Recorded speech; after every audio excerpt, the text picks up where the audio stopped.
All attendees are in listen-only mode.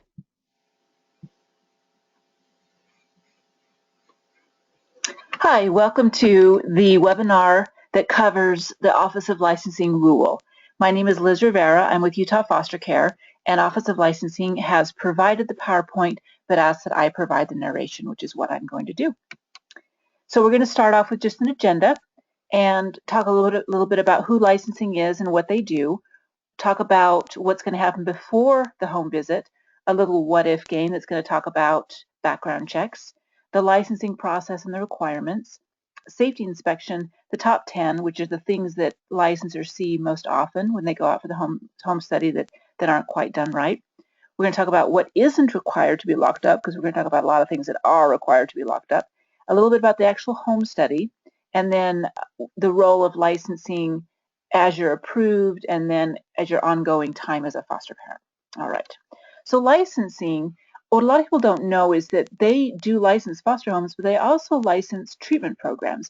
And so whoever your licensor is, in addition to the variety of foster homes that they are licensing and relicensing, they also are responsible for licensing and monitoring a variety of treatment programs. You'll see that they issue close to 1,000 new licenses every year, and they're renewing a little bit less than that at about 900 families a year. So this is a significant weight that this office carries, and we're really grateful for the work that they do. It is a state agency. They're under the Department of Human Services umbrella, and they are kind of a sister agency to the Division of Child and Family Services, and we'll talk a little bit about their relationship briefly as we get going.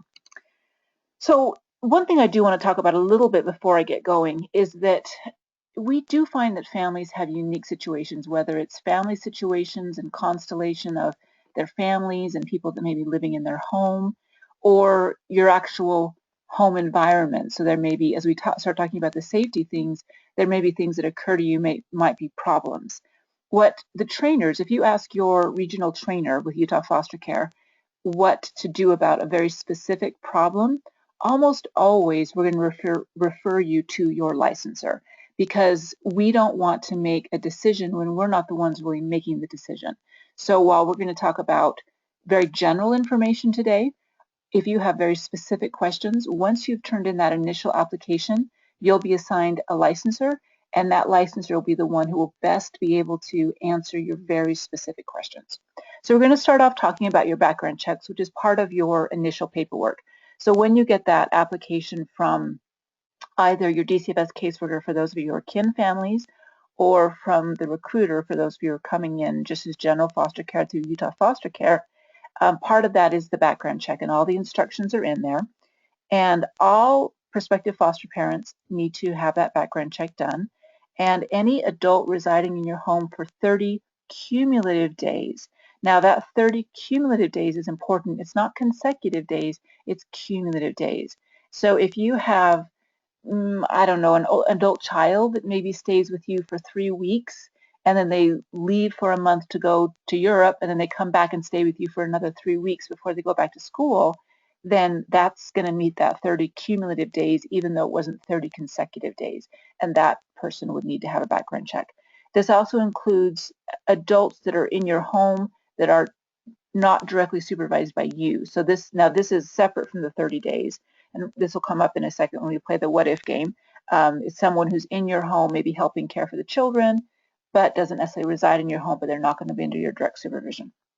Okay, and then this last point on here seems like it's kind of a obvious point, but sometimes you have to point out what's obvious to make sure it's clear, is that even though you may have passed the initial background check, if you are later, or anyone in your home is later charged with a felony, misdemeanor, or any other infraction, you need to immediately notify the Office of Licensing. So you don't just wait a year when they do the next background check, you need to let them know immediately that there's been a problem. Okay, so this is the what if game. Now, when we used to have licensing come into training and do this, it was like fancy, and they could, the answers weren't all there, but the answers are all here now. So it makes it easy for all of us. So the first one, say my child's 18, but he'll be leaving for college or church mission in 2 months. Does he need a background check? The answer is yes, because that's, once again, that 30-day test that they need to meet. My sister comes over twice a week to help the kids without my supervision. Yes. Once again, not that she's residing in your home, but she is interacting with the children without your supervision. My brother wants to stay with me for 2 weeks while looking for an apartment. He does not need to have a background check. However, you would not leave him in care of the children without your supervision. So you're still going to be supervising any interaction between that brother and the kids in care in your home. And then finally, my brother hasn't found an apartment and it's now been a month, then yes, you would need to have that background check done at that point. And sometimes we tell people that if they think it could be, it could meet that 30 days, go ahead and just get it done from the very beginning. Just cover your bases. That usually is the safest thing to do. All right, so a little bit more about the licensing process. Now, your recruiter, if you came in through Utah Foster Care, your recruiter would have gone over the paperwork with you. That email they send you is fairly extensive. Most of the trainers, I believe, do go over the paperwork in class. And then for those of you coming in as kinship, your caseworker hopefully has helped you understand the paperwork fairly well. So this hopefully will be more of a review than anything. So the medical reference letters, they are part of that electronic packet.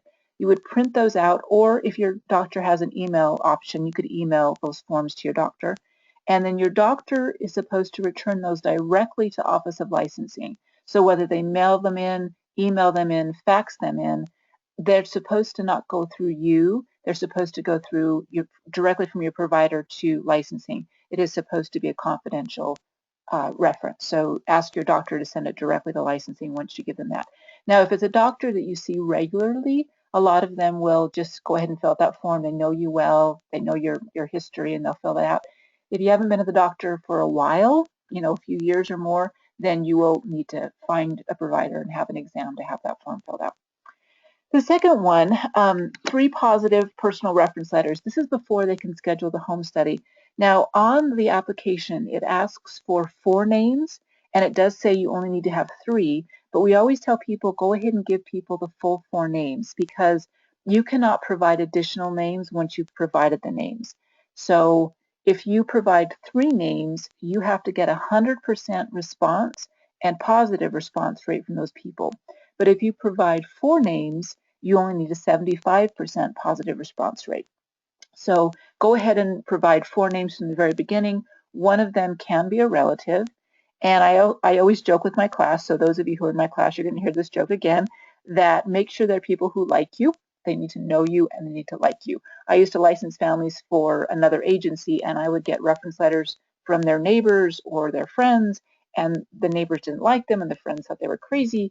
And I used to just think, how do they not know what people think about them? So make sure they're people who know you well and are willing to do this for you. And it probably takes about half an hour to 45 minutes for them to fill this out. So ask them when they get it to get it filled out and send it right away, because this can hold up the licensing process if licensing doesn't get it. Then the packet B, this is actually part of the packet now, so your application packet. We used to have it divided into 2 packets. We used to have a packet A and a packet B, and now they've just combined it all into one, which is really nice. So you'll see, as you read through that, you'll see there's the emergency plan is in there. Basically, it's all the paperwork. So I don't get too worried about there being a second packet. It's what you get from your recruiter, what you get from your caseworker if you're kin. That's the packet. That everything is in there that you need to do is in there. So there is that emergency plan. And then you'll see in there as well, especially if you get it electronically, there's links in there that takes you to the code of conduct, the foster care rules, and the confidentiality rules. You're then responsible to click through those links, read the information, and you will sign a form saying you've read them. Now, another joke I make is that all of us, we have iTunes and none of us read those 72 pages. We just click, yes, I've read them, when really we haven't. In this case, do not do that.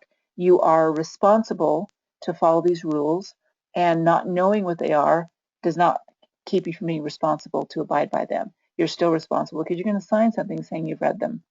So please read them. It's not 72 pages. It's a lot less than the iTunes rule. It also is going to answer a lot of questions for you, because especially in foster care rules, there's a lot of the nitty-gritty around the rules and some of those kinds of things that are going to be really helpful for you just to know, as well as the things that you're required to abide by as far as your code of conduct and the confidentiality of the children and their families that you'll be working with. All right. They're also going to ask for financial documentation. You'll be filling out a financial form that just basically states that the money you receive for doing foster care is not required to keep your family financially stable. That we want to make sure you have an income that has nothing to do with the reimbursement you'll get from the state. First of all, what you get from the state is not a lot, and second of all, we want to make sure that we have the proper motivation from families. So you'll be asked to provide basic information about your finances to make sure that you're financially stable. There's no minimum income you need to make. It's just that whatever you are making is sufficient to meet your basic daily family needs. If you are married, you'll be asked to provide a marriage certificate. There's also in the packet you receive, there are a questionnaire. It's just a page or two for each provider if you're a couple. And this is the beginning of the home study. So when your licensor comes out, they already want to know a little bit about you. And that questionnaire helps them to know some basic things that will begin the conversation that will be the basis of your home study. And then completion of pre-service training. Now you can schedule your home study once you're halfway through pre-service training, but they won't do it until you're done with pre-service training. So, once you get that done and you get the home study scheduled, and you're on your way. And we are in contact with licensing. We have a database. And when I say we, I mean Utah Foster Care. We put in your attendance at these classes. Office of Licensing can see the classes you've attended, what you need, and we work closely to make sure that it's accurate and that you have the information you need to go forward with your license. They're also going to ask for verification of immunizations, and this is to protect children in care who may not be immunized. We have newborns that are placed in care. We also have children who maybe haven't received their immunizations, and so they're at risk. Every once in a while, we may have a child who has a compromised immune system and cannot receive vaccinations, and so those kids are at risk. And so we want to make sure that the foster family is fully immunized, and that's the parents and the children in the home, in order to protect the kids in care. It also protects your family, because if you have children coming into your home that haven't been immunized, and if your kids or yourself haven't been immunized, that could put you at risk for communicable disease. This is a story I always tell to illustrate the importance of this. About 20 years ago, I worked with Salt Lake County Children's Shelter, and that's when we placed children right when they first came into care. And we had a newborn infant placed with one of our families, and this was a family who didn't believe in immunizations, and their kids got whooping cough. The newborn baby got whooping cough and almost died. And it was a very, very traumatic event. And after that particular situation, we didn't place children who hadn't been fully immunized with that family again. And that's the same thing here, is that if you, for some reason, have a reason you can't be immunized, then the state just wouldn't place children with you who weren't or couldn't be immunized, because we want to just make sure that everybody is safe. And then you'll also need to have verification of your first aid and CPR training before they're going to issue your license. And you can talk with your regional trainer about places to get that in your community. I believe the recruiters also send out in the email places you can go in the community to get that done. And if you're kin, you'll also need to get the first aid training, first aid and CPR. And this is another thing, kind of like vaccinations. It's just a good thing to have. It keeps people safe, and it's just really good information. So when the licensors come out for the home study, there's kind of two pieces of the home study. There's the home study sit down, let's talk about your life and why you want to do foster care part, and that's kind of what we always call the home study. And then there's a home inspection to make sure your house meets the safety rules that are set forth. So these are the top 10 things that licensing gets questions about, or they see problems when they go out for the home study, that they just want to make sure you know, because these are the things that they see most often to be issues. So the first one is boys and girls are not in the same bedroom. So you have boys in boys rooms and girls in girls rooms. Kids can share rooms. You just want to make sure that they're the same sex in the same bedroom. Any kind of water feature on your property, whether it's a pond or a waterfall or a pool or a hot tub, if you have a ditch behind your home, maybe a canal or something, those things are a real concern. And little children can drown in a very, very small amount of water, and so that's always going to be a real concern with licensing. So if you have any of those things that you can't easily, put a locking cover on the hot tub or a fence around the pool or whatever it might be, if something that you just stymied as to how to take care of it, that's a great question for your specific licensor. And these licensors, most of them have been doing it for years. They've seen lots of things, and they have a lot of great ideas about how to mitigate some of those things. The third one, making sure all the adults in the home get the background screening, and that's whether right up front of the home study or people who come into your home afterward. They want to make sure that all adults are background checked. Making sure that any risk of falls are mitigated. So if you have deep window wells, especially in play areas, landscaping drop-offs. We had a family that had a retaining wall on one side of their driveway, but their driveway, they're kind of on a hill, and their driveway, that retaining wall actually dropped about 8 feet off into their neighbor's driveway, all concrete, and so it was a real concern. So, anything like that. So take a walk around your yard, your property, if you live on the edge of a steep cliff or a hill, those kinds of things may be a concern. And once again, really great question for your specific licensor, and they can give you some ideas how to mitigate those things.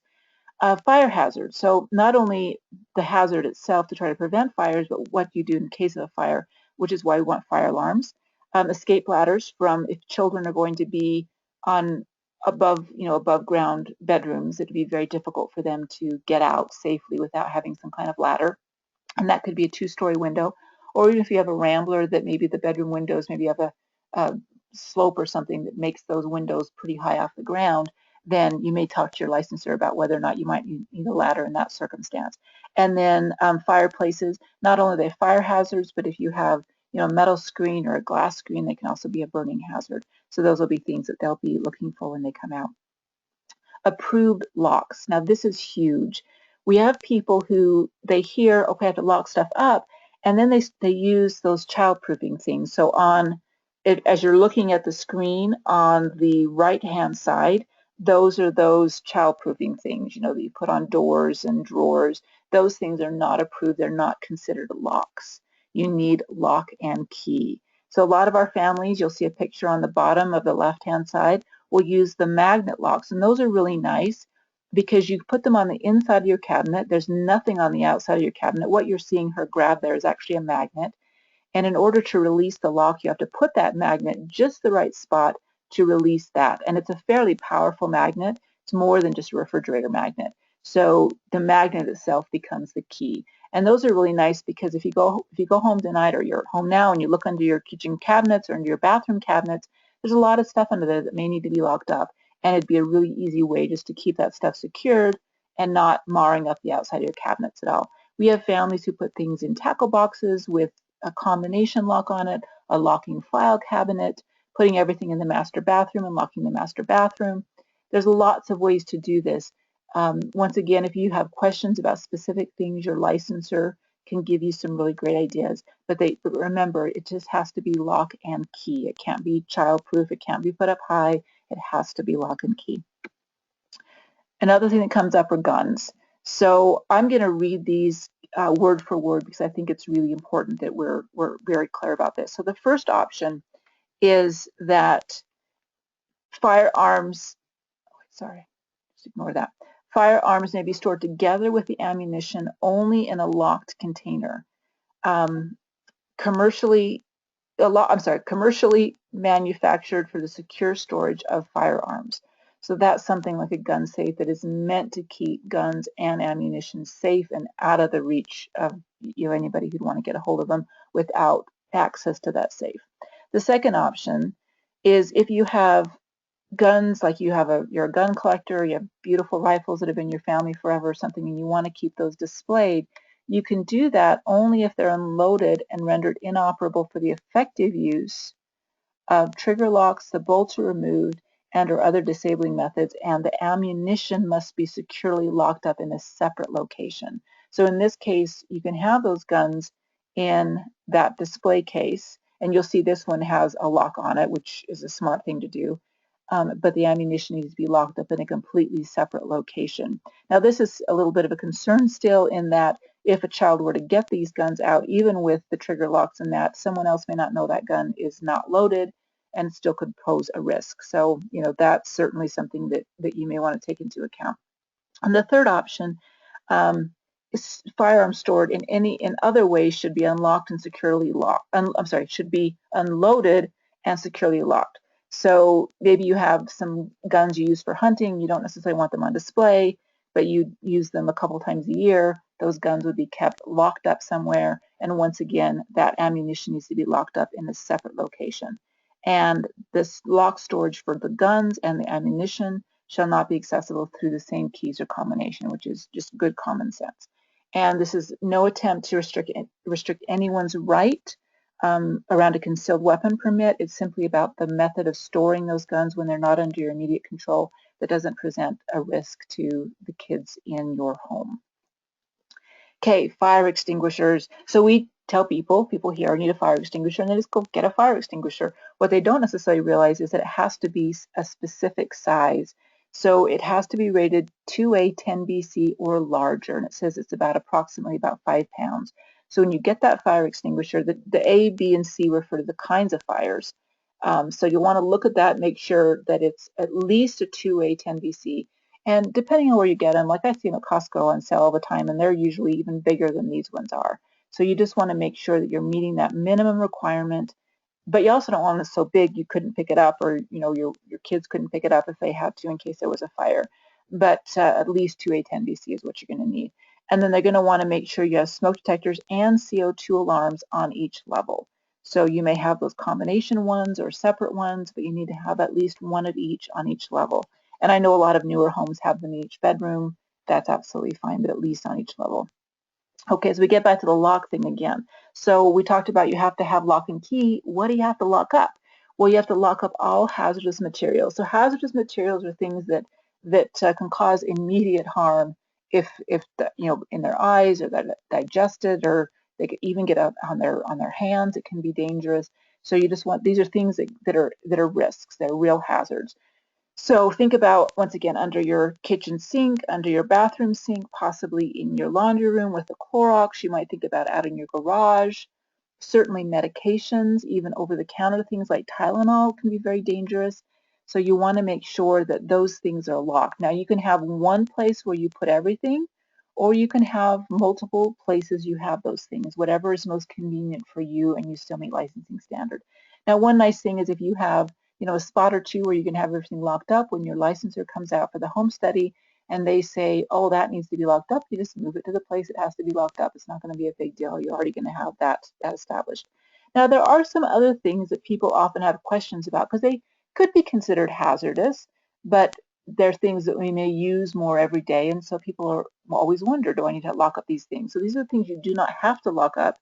Cutlery, so knives and scissors, those kinds of things, cleaning wipes, rubbing alcohol, nail polish remover, spray furniture polish, things like toothpaste, laundry stain removal, the propane if it's attached to the grill, hair and cosmetic products, so your shampoo, conditioner, gel, those kinds of things, air fresheners and deodorizers, facial and skin hygiene products, and laundry and dish detergent except for the concentrated pods. So if you use those pods, whether for your laundry or your dishwasher, because they're so concentrated, they're very toxic. They're also choking hazards.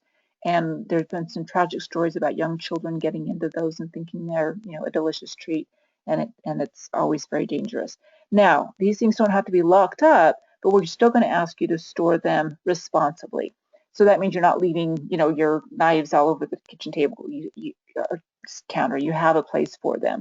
You have a place where you're able to monitor things like nail polish remover and rubbing alcohol. So kids aren't easily accessing them, but they don't necessarily have to be locked up. It's common sense as we move into these things.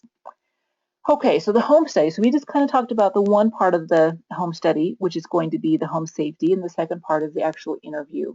So they ask that you expect a minimum of 2 to 4 hours for the interview, and it might take a couple of visits. So they may, run out of time, or you may run out of time, or they may want to come back and check something for the safety, recheck something for the safety, so may finish up part of the interview then. So it just depends on logistics if it's going to be more than one visit. When I used to do home studies years ago, and these were one of my favorite things to do because it was just a chance to really sit down and talk about people's lives, their motivation to do foster care, their expectations, and I found it to just it's a little bit of a educating process to your licensor, most of whom have been around, like I said, for a long time, many of whom have worked for Division of Child and Family Services before, and they're great resources of information too. So it can really be a really valuable time. Now, some families who are maybe a little bit more private may find this somewhat of an intrusive process, and in reality it can be. And remembering that we're looking for families that we can place our most vulnerable children with, we really need to know who you are, and before we would entrust you with these children who already have been through so much and already have been hurt. We want to make sure that it's a good place for them. So please try not to take it personally, or that they're just being nosy, or this isn't necessary. This is a process that has been refined over years, if not decades, and is an important process, and not only just for the agency, but it's also good for you, because you hopefully will learn some things about your family, your strengths, your limitations, what to look out for, possible resources. It can just be a really positive experience, and I hope that is what it is for you. So some of the things we're going to talk about are your motivations. So why do you want to do foster care? Foster care is a wonderful and yet difficult thing. And what are your motivations to do those things? And I'll talk a little bit about, the kids in care, and if your expectations are realistic. And a lot of this you'll already have kind of talked through and thought through training, but this is also a good time to sort of have another conversation a little bit more personally in this particular situation. Your history and your experiences. So I can't tell you, I've been training these classes now for many, many years, and I can't tell you the number of people that have come up to me after one of the classes, and they'll say to me, I was physically abused as a child. I was neglected. My parents were drug addicts. Is this going to reflect badly on, my desire to do foster care? And what I always tell them is it's not really what happened to you, it's where you are in relationship to your history. So what I have found is the people who have done the hard work, they've thought about it and they figured it out, and it's hard work to do, but they've done that hard work, whether it involved therapy or whatever it may have been. Those people oftentimes have immense insight and compassion that is incredibly valuable to us. So it's not really going to be what your history is, it's where you are in relationship to your history, and do you understand your history?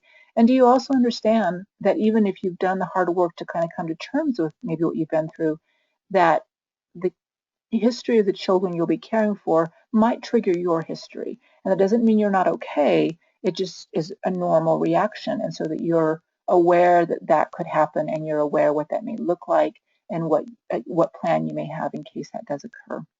If you are married, they'll talk about your marriage. What we know is that, first of all, having children can be hard in a marriage. Doing foster care can be even harder in a marriage. So we want to make sure that partners are both committed to this process, that they have a strong relationship, they're committed to keeping their relationship strong. We know that when children are placed with married couples, they do better if that marriage is strong. And so they're gonna want to make sure that that relationship is going well.